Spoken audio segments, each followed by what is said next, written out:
अध्याय 13। यारोबाम के 18वें वर्ष में अबीया यहूदा पर राज्य करने लगा। वो 3 वर्ष तक यरूशलेम में राज्य करता रहा।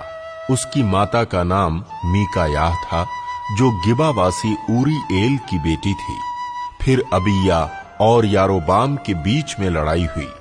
अबीया ने तो बड़े योद्धाओं का दल अर्थात 4 लाख छंटे हुए पुरुष लेकर लड़ने के लिए पांति बंधाई, और यारोबाम ने 8 लाख छंटे हुए पुरुष जो बड़े शूरवीर थे लेकर उसके विरुद्ध पांति बंधाई। तब अबीया समारैम नामक पहाड़ पर, जो एप्रैम के पहाड़ी देश में है, खड़ा होकर कहने लगा, हे यारोबाम, हे सब इस्राएलियों, मेरी सुनो। क्या तुमको ना जानना चाहिए कि इस्राएल के परमेश्वर यहोवा ने नमक वाली वाचा बांधकर दाऊद को और उसके वंश को इस्राएल का राज्य सदा के लिए दे दिया है? तो भी नबात का पुत्र यारोबाम, जो दाऊद के पुत्र सुलेमान का कर्मचारी था, वो अपने स्वामी के विरुद्ध उठा है। उसके पास हल्के और ओछे मनुष्य इकट्ठा हो गए हैं, और जब सुलेमान का पुत्र रहूबियाम लड़का और अल्हड़ मन का था और उनका सामना ना कर सकता था, तब वे उसके विरुद्ध सामर्थी हो गए। अब तुम सोचते हो कि हम यहोवा के राज्य का सामना करेंगे, जो दाऊद की संतान के हाथ में है? क्योंकि तुम सब मिलकर बड़ा समाज बन गए हो, और तुम्हारे पास वे सोने के बछड़े भी हैं, जिन्हें यारोबाम ने तुम्हारे देवता होने के लिए बनवाया। क्या तुमने यहोवा के याजकों को अर्थात हारून की संतान और लेवियों को निकालकर देश देश के लोगों के समान याजक नियुक्त नहीं कर लिए? जो कोई एक बछड़ा और 7 मेढ़े अपना संस्कार कराने को ले आता, वो उनका याजक हो जाता है, जो ईश्वर नहीं है।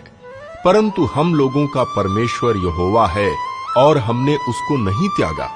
और हमारे पास यहोवा की सेवा टहल करने वाले याजक हारून की संतान और अपने अपने काम में लगे हुए लेवीय हैं। वे नित्य सवेरे और सांझ को यहोवा के लिए होम बलि और सुगंध द्रव्य का धूप जलाते हैं, और शुद्ध मेज पर भेंट की रोटी सजाते, और सोने की दीवट और उसके दीपक सांझ सांझ को जलाते हैं।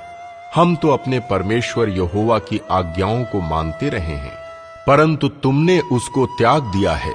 देखो, हमारे संग हमारा प्रधान परमेश्वर है, और उसके याजक तुम्हारे विरुद्ध सांस बांधकर फूंकने को तुरहियां लिए हुए भी हमारे साथ हैं।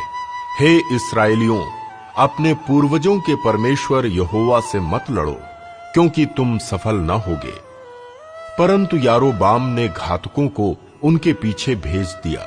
वे तो यहूदा के सामने थे और घातक उनके पीछे थे।